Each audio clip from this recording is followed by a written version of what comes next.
Chapters first year और second year की book में जो हमारे चैप्टर्स हैं 1 से लेकर 12 चैप्टर्स हैं। चैप्टर्स के नेम्स मौजूद हैं अब आपके सामने। Chapter number 1 measurement, chapter number 2 scalar and vector, chapter number 3 motion, chapter number 4 torque, equilibrium and rotational inertia, chapter number 5 wave motion, chapter number 6 sound, chapter number 7 light, chapter number 8 laser, chapter number 9 optical fiber, chapter number 10 magnetic materials, chapter number 11 semiconductor materials, chapter number 12 frictions। अच्छा, first year और second year दोनों के लिए chapters common है, लेकिन हमने तमाम chapters को नहीं स्टडी करना है। आपके जो पेपर है, अगर आप 9-10 चैप्टर्स तक भी कर लेते हैं तो आप आसानी से डीएई के एग्ज़ाम को क्लियर कर लेंगे। यानी 1 से लेके 9 या 10 चैप्टर भी अगर स्टडी करते हैं तो आपका डीएई फर्स्ट ईयर और सेकेंड ईयर का एग्ज़ाम 99% कंप्लीट हो जाएगा। मैं आपको बता देता हूँ कि किस तरीके से आप स्टडी करेंगे। इसमें सबसे ज़्यादा इम्पोर्टेंट जो चैप्टर हैं हमारे, वो चैप्टर नंबर 9 ऑप्टिकल फाइबर और चैप्टर नंबर 8 लेज़र। ये दो इम्पोर्टेंट चैप्टर्स हैं। अगर आप इन दोनों को अच्छी तरीके से पढ़ लें तो आप लॉन्ग क्वेश्चंस कर सकते हैं। दोनों long questions laser optical fibre दो करने होते हैं। लॉन्ग क्वेश्चन आप दोनों कंप्लीट कर लेंगे इंशाल्लाह ताला। बाकी तमाम चैप्टर्स की स्टडी करते रहें। इसमें आप सेक्शन बी और ए को आसानी से कवर कर लेंगे। सेक्शन सी के लिए लेज़र और ऑप्टिकल फाइबर ये दो इम्पोर्टेंट चैप्टर्स हैं। फिजिक्स पेपर पैटर्न मैंने आपको बताया था। Diploma of associate engineering first year and second year, ये इसको ई कर लीजिएगा, करेक्शन कर लीजिएगा। इंजीनियरिंग टेक्नोलॉजी और technology subject applied physics into instruction attempt all questions carry equal marks. यानी आपने अटेम्प्ट करने हैं ऑल क्वेश्चंस जो आपको बताए जाएंगे, और all question carry equal marks. तमाम क्वेश्चंस के जो मार्क्स होंगे वो इक्वल होंगे, बराबर होंगे। सेक्शन ए ऑब्जेक्टिव, 20 मिनट्स का आपको टाइम दिया जाएगा। मैक्सिमम मार्क्स 20 होंगे, यानी 20 नंबर का ही सेक्शन ए होगा। और इसमें आपने करना क्या होगा, 20 नंबर्स आपको दिए जाएंगे मार्क्स। सेक्शन ए का जो क्वेश्चन नंबर 1 होगा, A part fill in the blanks, fill in the blanks होंगी 7 मार्क्स की, 7 नंबर की। Question number 1 B mark T for true and F for false, T for true and F for false, 7 marks. Question number 1 C part में multiple choice question, 6 number का आपके पास multiple choice questions आएंगे। अगर आप इन तमाम marks की addition कर लें, ऐड कर लें, 7 7 14, 14 और 6 20, तो आपका सेक्शन ए 20 मार्क्स का होगा। सेक्शन बी को देखते हैं, 50 marks. Section B short answer question, question number 2 attempt any 10 question, 10 questions करने होंगे। Each question carry equal marks, हर सवाल के जो मार्क्स होंगे वो इक्वल होंगे, बराबर होंगे। सेक्शन बी में आपने 10 क्वेश्चंस करने होंगे। टोटल जो क्वेश्चन होंगे वो 12 होंगे। यानी सम टाइम एग्जाम में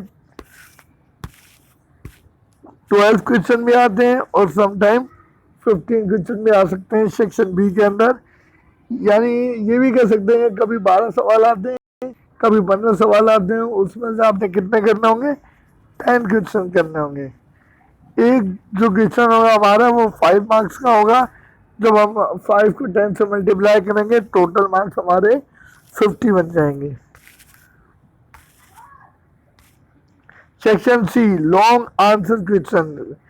लॉन्ग क्वेश्चन होंगे सेक्शन सी के अंदर 30 मार्क्स। 30 नंबर का सेक्शन सी होगा। Attempt any 2 question, each question carry equal marks. Total 4 सवाल आएंगे, 4 क्वेश्चन। इन 4 क्वेश्चन से आपने 2 अटेम्प्ट करने होंगे।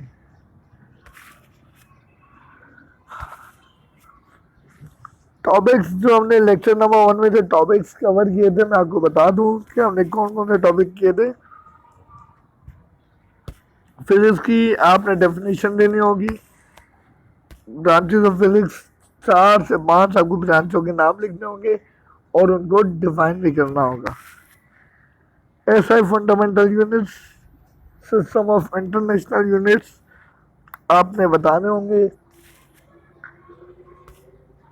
मैंने आपको बताया था CGS system, SI system, FPS system, system of units के अंदर डिटेल में लिखेंगे आप वो तमाम टॉपिक्स को।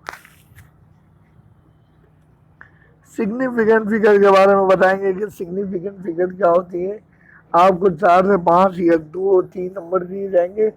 सिग्निफिकेंट फिगर का जो आंसर आएगा वो सिंगल यूनिट में आएगा, यानी सिंगल सिग्निफिकेंट। जैसे आपके पास 5.00, 5.00, इसमें 3 सिग्निफिकेंट फिगर होंगी। आप सिग्निफिकेंट फिगर के रूल को रिवाइज करिएगा, पढ़िएगा, तो आपको आसानी से समझ में आ जाएगा।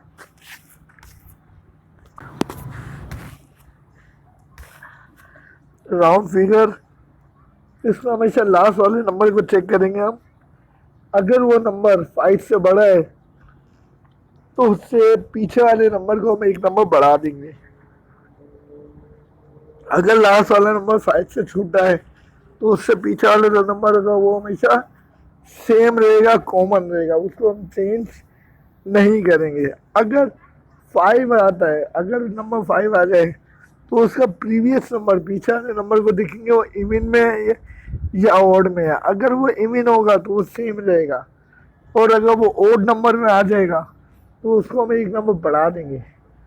यानी अगर 5 से पहले 3 लिखा हुआ है तो हम उसको 4 कर देंगे।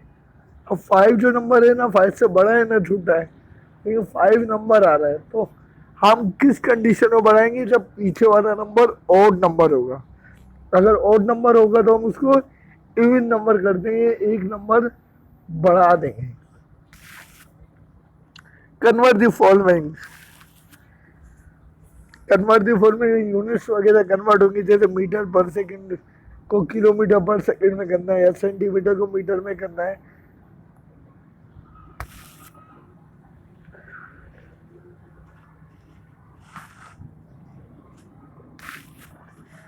आपके जो लेक्चर नंबर 1 का जो असाइनमेंट है वो मैं बता देता हूँ किस तरीके से करना है आपने। Name 3 units which are after the names of the scientists and express them in term of base units. Newton's, Newton's के बारे में बताना है। न्यूटन्स के बारे में थोड़ी 2-3 लाइनें लिख के बता दें कि न्यूटन्स किसकी यूनिट है, कहाँ से आई और क्या है। वाट के बारे में बताना, पावर की यूनिट वाट होती है, उसका फॉर्मूला लिख के इसकी यूनिट निकाल के बताएं। इसी तरह आपने जूल्स के बारे में बताना है।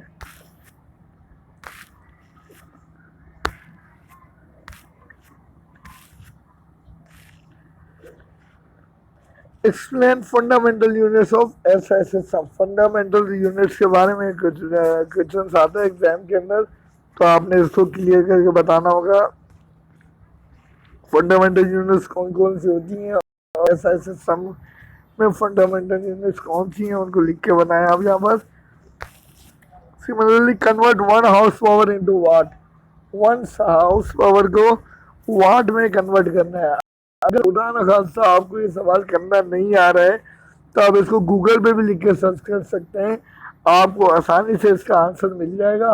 आप वहां से कॉपी कर लें और असाइनमेंट में कंप्लीट करें।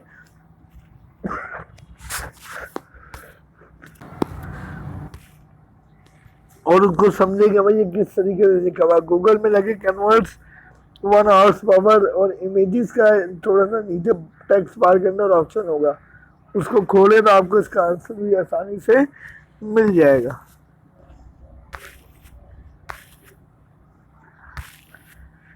Round off the number, round figure के बारे में बताना है। Step by step tell we get a number up to decimal places. Round figure को कैसे कैलकुलेट करते हैं, लास्ट वाला नंबर चेक करें, अगर 5 से बड़ा है तो पीछे वाले नंबर को बढ़ा देंगे, और अगर 5 से छोटा है तो पीछे वाला नंबर सेम रहेगा। और अगर 5 होता है, जैसे ये भी 5 है, तो 2 तो राउंड फिगर में छोटा है 5 से, पीछे वाला नंबर सेम आ गया 1.2447। अब जो 5 नंबर है, अब ये 5 नंबर ना बड़ा है ना छोटा है 5 से, 5 ही है, तो पीछे वाला नंबर चेक करें इवन है या ओड है। ये नंबर है ओड नंबर 7, 1 3 5 7 9 ओड नंबर है, तो आप इनको इवन कर देंगे, बढ़ा देंगे, यानी ये जो 7 है 8 हो जाएगा 1.2448। अगर ये नंबर 8 होता तो फिर हम इसको नहीं बढ़ाते, क्योंकि वो इवन नंबर होता।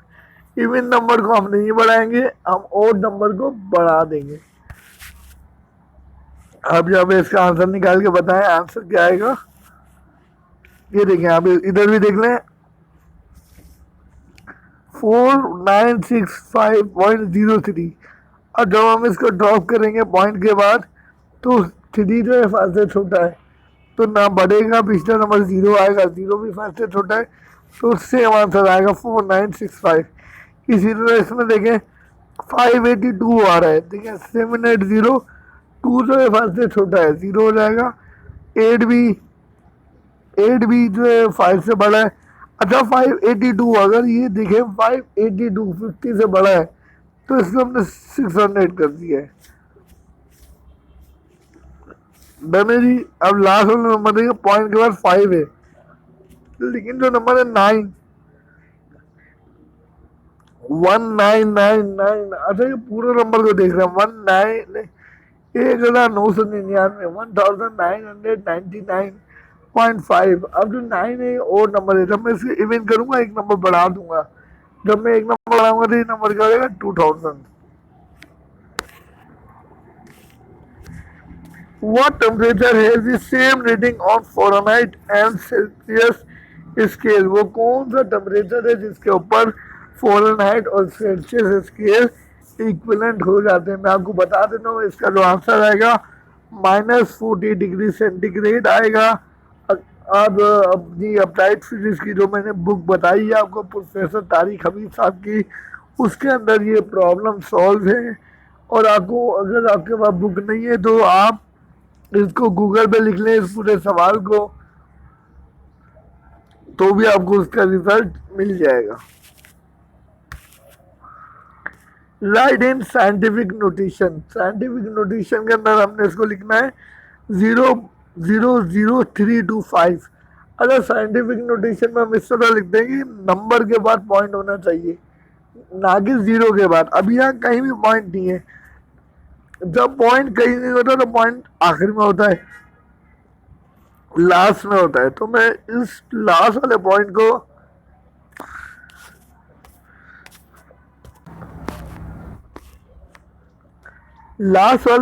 कहीं नहीं है तो 5 के बाद पॉइंट है, इसको नंबर के बाद लिखना है, 3 के बाद लिखना है, यानी क्योंकि 0 के बीच में नहीं लिखता, हमेशा नंबर के बाद पॉइंट लास्ट में। 5 पे एक जंप, 2 पे दूसरी जंप, 3.25 एक्सपोनेंट 2 आंसर आएगा इसका। आपने इसका जो आंसर लिखना है 3.25 एक्सपोनेंट प्लस का 2। प्लस का 2 इसलिए आएगा कि पॉइंट राइट से लेफ्ट की तरफ मूव कर रहा है। अगर ये लेफ्ट से राइट की तरफ मूव करता तो माइनस का 2 आता। अब इसी तरह यहाँ पे भी देख लें, पॉइंट कहीं भी नहीं है, जब पॉइंट कहीं भी नहीं होता तो पॉइंट लास्ट में होता है, और हमेशा नंबर के बाद होना चाहिए, ना कि जीरो के बाद। नंबर के बाद देखें 1 जंप, 2 3 4 5 6 7 8 9 10, 10 जंप किया तो एक्सपोनेंट, एक्सपोनेंट मतलब 10 की पावर 10। अगर ये 9 जंप करके आता तो 9 आ जाता, ये 4 के बाद पॉइंट आएगा, यानी 3 जीरो ये, 3 जीरो ये, 3 और 3 6, 6 और 3 9, तो ये जीरो है 10। इसमें ये होगा कि 10 जंप करके आया, 1 जंप, 2 जंप, 3 4 5 6 7 8 9 10, तो हमने इसका आंसर लिख दिया 4 एक्सपोनेंट 10। लेक्चर नंबर 2 हमने कन्वर्ट किया था। लेक्चर नंबर 2 में हमने डायमेंशन के बारे में बोला था। Symbolic representation of a physical quantity is known as dimension, यानी हमारे को एग्जाम के अंदर कुछ डायमेंशन फॉर्मूले दिए होंगे, हमें उनकी डायमेंशन कैलकुलेट करनी होगी। अगर फॉर्मूले नहीं गिवन होंगे तो वो हो सकता है कि वो इस तरह एग्जाम में सब क्वेश्चन दे रहे हैं, calculate the dimension of work, तो आपको फॉर्मूले याद होने चाहिए। अगर आपको फॉर्मूले याद नहीं होंगे तो आप डायमेंशन नहीं कर पाएंगे। पहले आप फॉर्मूले याद करेंगे, दूसरा आप डायमेंशन सिंबल याद करेंगे, क्योंकि डायमेंशन का क्वेश्चन हर साल एग्जाम में आता है। फॉर एग्जाम्पल वहां से कह रहे हैं भाई स्पीड की डायमेंशन कैलकुलेट करो, या वेलोसिटी की डायमेंशन कैलकुलेट करें, एक्सीलरेशन की डायमेंशन कैलकुलेट करें। तो हम देख लेते हैं डायमेंशन। डायमेंशन के बारे में स्टेप 1 ड्रॉ क्यूब, हमने क्यूब को ड्रॉ कर लेना है, उसके अराउंड एक्सिस बनाने। एक्सिस बनाने का मतलब ये है कि ये जो क्यूब है 3 एक्सिस के ऊपर है, X axis, Y axis, Z axis. एक एक्सिस पे लेंथ ले लें, विड्थ ले लें, हाइट ले लें, तीनों एक्सिस के ऊपर, फिर उसको ग्राफ की सूरत में रिप्रेजेंट कर दें। क्यूब को रिमूव करा तो मैंने यहाँ ग्राफ के नाम नंबर लिख दिया 1 2 3 4 5। सिमिलरली लेंथ, हाइट, विड्थ तीनों के नंबर लिखे। एंड देन 7 के अंदर मैंने क्या किया, रिप्लेस कर दिया लेंथ विद हाइट को X axis, Y axis, Z axis. अब मैंने ये ड्रॉ की थी लाइन वो रिमूव कर दी, और मैंने एक्स और वाई एक्सिस के ऊपर 2 पॉइंट ले दिए, जिन दो पॉइंट्स के ऊपर ये पॉइंट ऑफ इंटरसेक्ट कर रहा मिल रहा है, एक्स एंड वाई। यानी कि किसी भी चीज को अपने एक्सिस के ऊपर रिप्रेजेंट करना डायमेंशन, कोई एक डायमेंशन कहते हैं हम। अब डायमेंशन को कैलकुलेट कैसे करेंगे, डिस्टेंस, डिस्टेंस की डायमेंशन सिंबल है कैपिटल एल। डिस्टेंस को रिप्रेजेंट करते हैं एस से, यानी कि जहाँ पे भी एस लिखा हुआ है फॉर्मूले में वहाँ कैपिटल एल पुट कर देंगे। लेंथ में भी कैपिटल एल, हाइट में भी कैपिटल एल, ब्रेथ में भी कैपिटल एल, ये सब इसके डायमेंशन सिंबल है। मैंने बड़ी क्लियर तरीके से डायमेंशन के टॉपिक में बताया है, आप उसको अच्छी तरीके से स्टडी करें, इंशाल्लाह ताला आप आसानी से डायमेंशन कैलकुलेट कर लेंगे। वी आई मतलब इनिशियल वेलोसिटी, वी एफ मतलब फाइनल वेलोसिटी। वेलोसिटी कोई भी हो उसकी डायमेंशन हमारे पास हमेशा कॉमन होती है, L T minus 1, L T minus 1।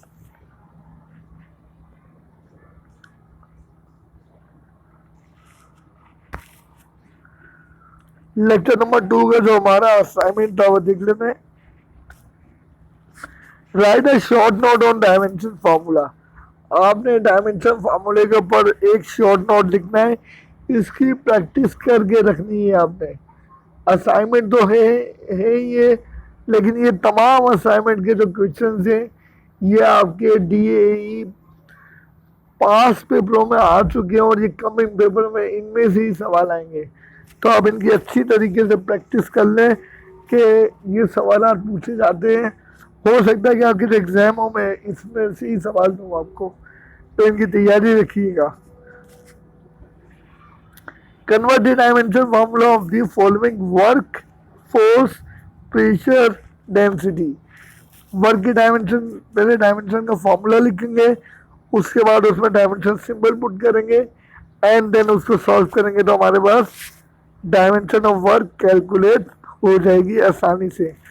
W is equal to F dot S, F बराबर एम है एस आ गया। एफ की जो डायमेंशन है M L T minus to, क्योंकि एफ होता है F equal to M A, M L T minus two, L बराबर है एल, एल और एल मिलके एल स्क्वायर, एम का M T minus two, M L square T minus two, work की dimension आ गई। Similarly dimension of force F equal to M है, M की डायमेंशन कैपिटल एम, ए की dimension L T minus,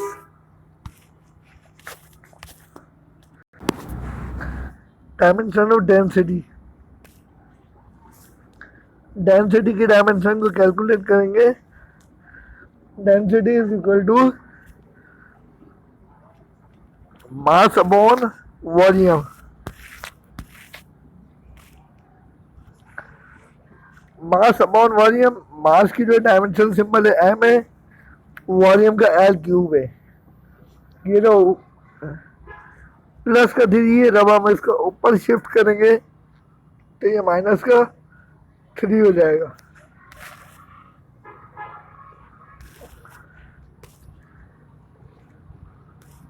right the dimension of pressure and density, आपने क्या करना है, प्रेशर और डेंसिटी की डायमेंशन निकालनी है। प्रेशर का फॉर्मूला है एफ अपॉन ए, एफ की जो डायमेंशन है वो है M L T minus two, A की डायमेंशन है एरिया एल स्क्वायर, तो एल स्क्वायर से एल कैंसिल ऊपर वाला, एक एल नीचे बचेगा, इसको इसमें पुट करेंगे सब्स्टिट्यूट करके, प्रेशर की डायमेंशन आसानी से कैलकुलेट कर लेंगे। डेंसिटी वाली डायमेंशन मैंने लास्ट स्लाइड में भी करवाई है, density is equal to mass upon volume, mass की जो डायमेंशन है कैपिटल एम है और वॉल्यूम की dimension L cube, L cube जब ऊपर हम शिफ्ट करेंगे तो डेंसिटी की डायमेंशन आएगी M L minus three. Give formula dimension and unit of torque and momentum, पहले टॉर्क का फॉर्मूला लिखेंगे आप यहाँ पर, torque is equal to R cross F, and then unit लिखेंगे टॉर्क की न्यूटन मीटर, डायमेंशन निकालेंगे टॉर्क की। Similarly momentum P is equal to M B formula रहेगा, मास की जो यूनिट है किलोग्राम, V की जो यूनिट है मीटर पर सेकेंड, यूनिट बनी kilogram metre per second, dimension put करें एम की कैपिटल एम, V की L T minus one.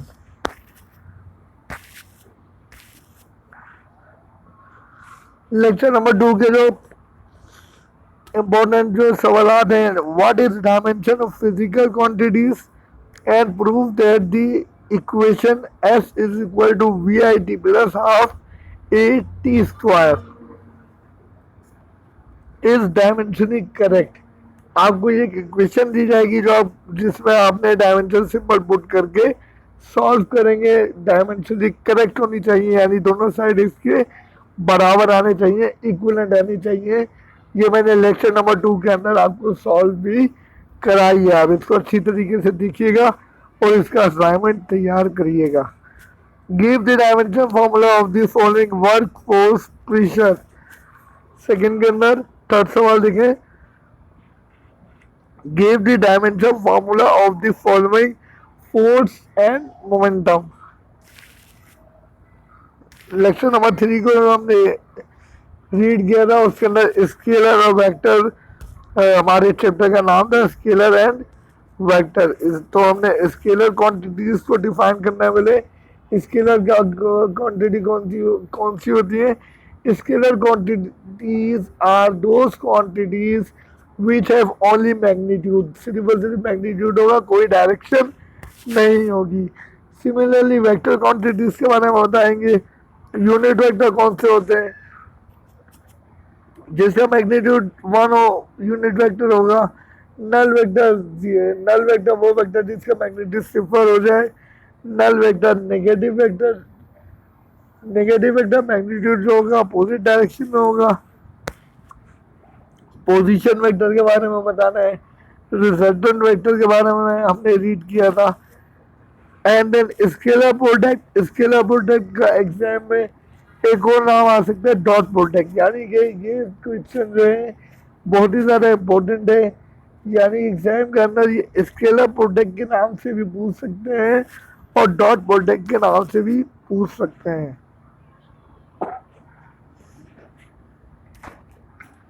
Cross product की बात करते हैं, क्रॉस प्रोडक्ट और वेक्टर प्रोडक्ट। क्रॉस प्रोडक्ट का भी क्वेश्चन आता है और ये नाम चेंज करके वेक्टर प्रोडक्ट के का नाम भी लिख के पूछ सकते हैं कि वेक्टर प्रोडक्ट कौन से होते हैं। A cross B is equal to A B, sine theta vector product होता है। Scalar product A dot B is equal to A B cos theta. Lecture number 4 देखते हैं हम। लेक्चर नंबर 4 भी स्केलर वेक्टर के लिए, ये एक बहुत ही ज्यादा इंपॉर्टेंट डेरिवेशन है। Vector addition by rectangular component method. Vector addition by rectangular component method. Past paper problem and solution.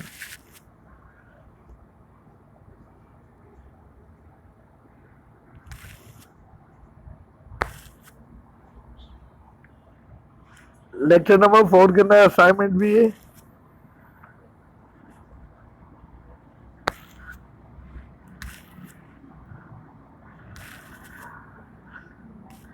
आपको कुछ फॉर्मूले दिए हुए हैं। दो वेक्टर आपके पास, फर्स्ट वेक्टर सेकंड वेक्टर, इनको हेड टू टेल रूल के मुताबिक मैंने ऐड किया है। ये जो ये फर्स्ट वेक्टर की टेल है 2 में, और ये हेड है, जो एरो बना हुआ ये हेड है। फर्स्ट वेक्टर का हेड और सेकंड वेक्टर की टेल को ऐड करते हैं। देखिए सेकंड वेक्टर की टेल को मैंने हेड से ज्वाइन किया, ये सेकंड वेक्टर का हेड।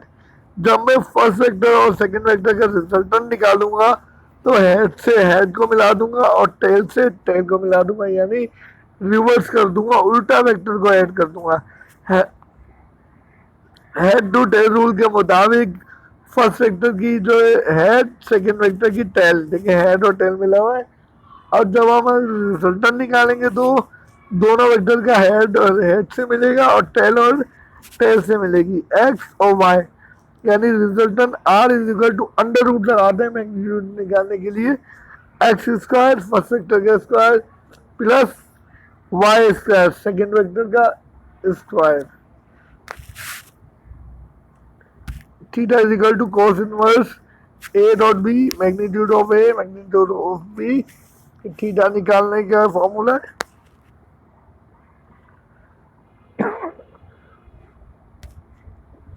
अब ये देखें, जहां पर ये एंगल बना हुआ है हमारे पास और 90 डिग्री का एंगल बना हुआ है, यानी ये दोनों एंगल इधर एडजस्टेंट साइड में बन रही है, हमारी बेस है।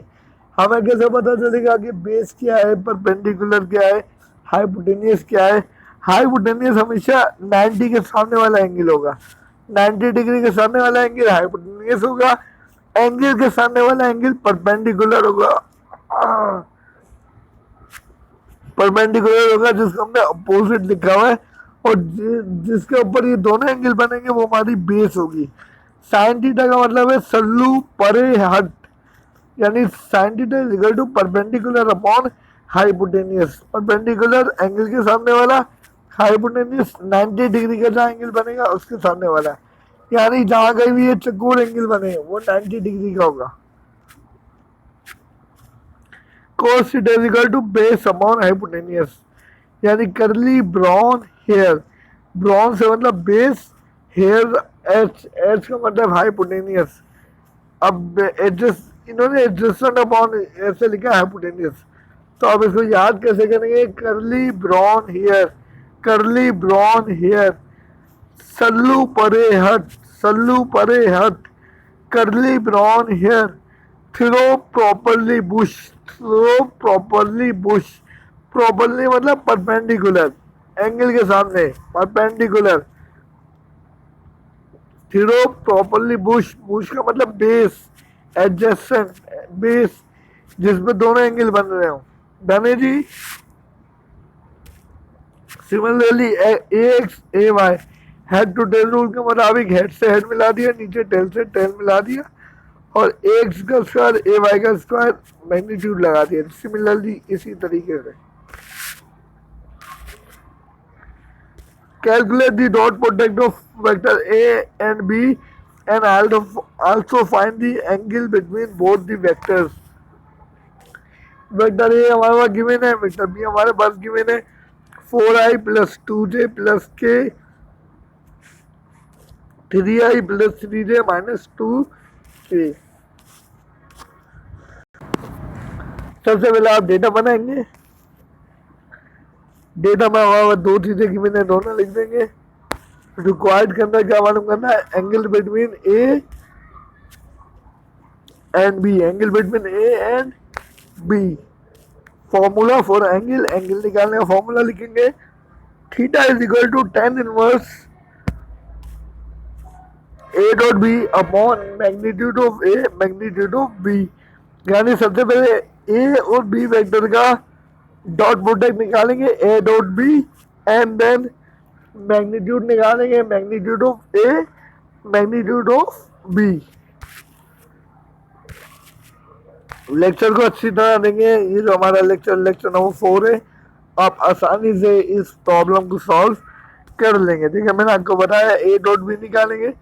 पहले A dot B is equal to A वाला पूरा वेक्टर लिखेंगे, फिर उसके बाद डॉट डाल के बी वाला पूरा वेक्टर लिखेंगे। इसमें ये होगा कि ए वेक्टर में आई जे के और बी वेक्टर में भी आई जे के होंगे, तो आई वाली टर्म को आई से मल्टीप्लाई करिएगा, जे वाली टर्म को जे से मल्टीप्लाई करिएगा और के वाली टर्म को के से मल्टीप्लाई करिएगा। एक आंसर आएगा A dot B is equal to dash I, कुछ भी आ सकता है, 7i 2i plus 2j 3j x Y Z, यानी आई जे और के की फॉर्म में एक आंसर आएगा। जो डॉट प्रोडक्ट हम निकाल लेंगे तो I dot I J dot J के डॉट के करके जब मल्टीप्लाई कर लेंगे तो हमारे पास एक नंबर में आंसर आ जाएगा, उसको आप यहाँ लिखे रहने दीजिएगा, वो ए डॉट बी का आंसर होगा। अब मैग्नीट्यूड ऑफ ए निकालेंगे। मैग्नीट्यूड निकालने का फॉर्मूला क्या बताया है, under root A square plus Y, sorry under root X square plus Y square plus Z square, यानी एक्स वाली टर्म के साथ जो नंबर होंगे उसका स्क्वायर, वाई वाली टर्म के साथ जो नंबर होंगे उनका स्क्वायर, जेड वाली टर्म के साथ जो नंबर होंगे उनका स्क्वायर। उनको सॉल्व स्क्वायर लेने के बाद प्लस करिएगा, रूट निकाल लीजिएगा, ए डॉट बी भी आ जाएगा, ए भी आ जाएगा, and then magnitude of B निकालेंगे। जब तीनों आंसर आएंगे A dot B magnitude of A magnitude of B, तीनों पुट करिएगा और थीटा निकाल लीजिएगा। यानी इसमें ए डॉट बी का आंसर लिखिएगा यहाँ पर, मैग्नीट्यूड ऑफ ए का यहाँ पर, बी का यहाँ पर, तीनों को डिवाइड करके tan इनवर्स आपको एंगल आसानी से मालूम हो जाएगा। वरना आप लेक्चर नंबर 4 को दोबारा पढ़िएगा, आप आसानी से कैलकुलेट कर लेंगे।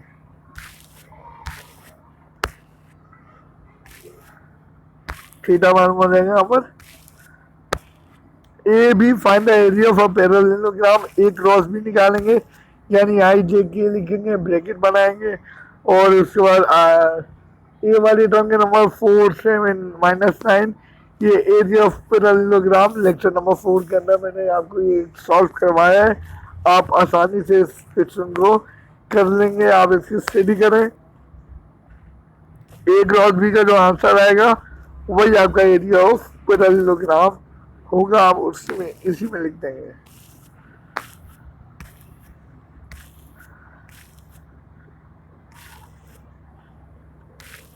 क्वेश्चन नंबर 4 दिया हुआ है, एरिया ऑफ ट्राइंगल निकालना है, ए क्रॉस बी निकालेंगे। सिमिलरली आई जे के, आई के नीचे आई वाले नंबर, जे के नीचे जे वाले, के नीचे के वाले। लेक्चर नंबर 4 को रिपीट करिएगा। आप ये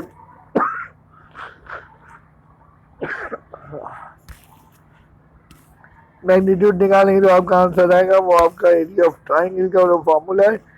ये जो मैग्नीट्यूड कैलकुलेट करेंगे उसको 2 से डिवाइड कर देंगे तो एरिया ऑफ ट्राइंगल कैलकुलेट हो जाएगा। एरिया ऑफ ट्राइंगल का जो फॉर्मूला है 1/2 ए क्रॉस बी मैग्नीट्यूड, यानी आपने सबसे पहले ए क्रॉस बी निकाला होगा एंड देन उसका मैग्नीट्यूड कैलकुलेट करेंगे, यहाँ लिखेंगे, उसको 1/2 से आप डिवाइड कर देंगे। एरिया ऑफ ट्राइंगल यानी एक क्रॉस बी का जो आंसर आएगा वो यहाँ लिखेंगे। 1/2 से डिवाइड करने के बाद आपके पास जो एरिया ऑफ ट्राइंगल कैलकुलेट होगा उसका आंसर आप यहाँ पर लिख देंगे। ये मैंने लेक्चर नंबर 4 के अंदर आपको अच्छी तरीके से सॉल्व भी करवाया, समझाया भी है। आप लेक्चर नंबर 1, 2, 3, 4 को दोबारा रिवाइंड करें, उसको देखें। उसके बाद ये जो मैंने आपको लेक्चर दिया है ये हमारा रिवीजन का लेक्चर है। ये कोई लेक्चर नंबर 5 या 6 नहीं है, ये रिवीजन लेक्चर है। तो रिवीजन लेक्चर को हम इधर इसमें आपने जितने भी असाइनमेंट है उसको आपने प्रिपेयर करना है।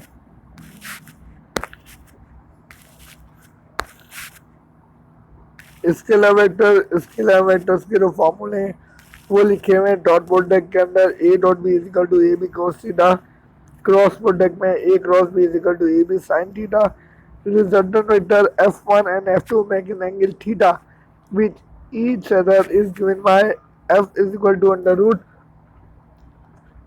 f1 square f2 square plus 2 f1 f2 cos theta. ये मैग्नीट्यूड निकालने का फॉर्मूला जब होगा जब यहाँ थीटा दिया होगा।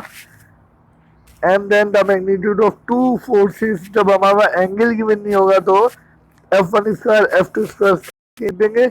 ये कंडीशन नहीं होगी जब एंगल नहीं होगा। तो अगर हमारे पास थीटा गिवन होगा न्यूमेरिकल के अंदर या न्यूमेरिकल के क्वेश्चन के अंदर जो थीटा गिवन होगा तो ये यूज करेंगे। अगर थीटा गिवन नहीं होगा तो फॉर्मूला क्या यूज करेंगे।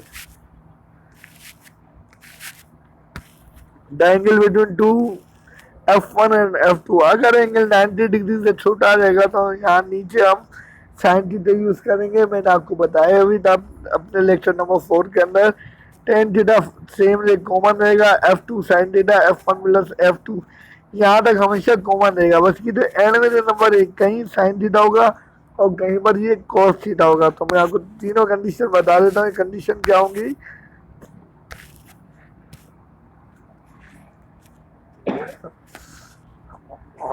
अगर एंगल ग्रेटर देन 90 आ जाए, अगर एंगल 90 डिग्री से बड़ा आ जाएगा तो यहाँ कॉस थीटा लिख दें।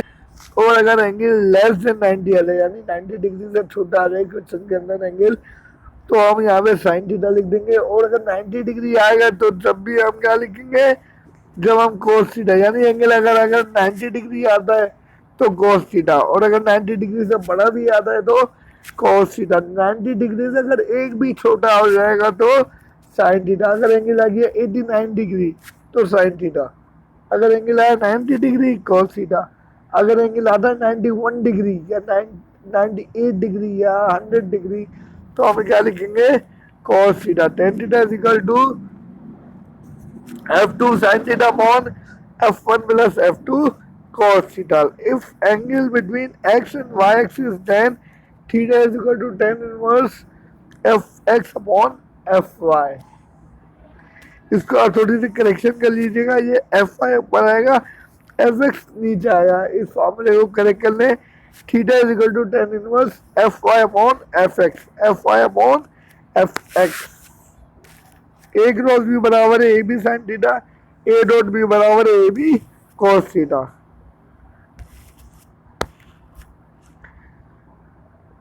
सर मोहम्मद इराज खान इस अपने मन के साथ अपना बहुत बहुत खास ख्याल रखिएगा। मैं आपका अप्लाइड फिजिक्स का टीचर मिस्टर मोहम्मद इराज खान आपको अल्लाह हाफिज करता हूँ। अल्लाह हाफिज।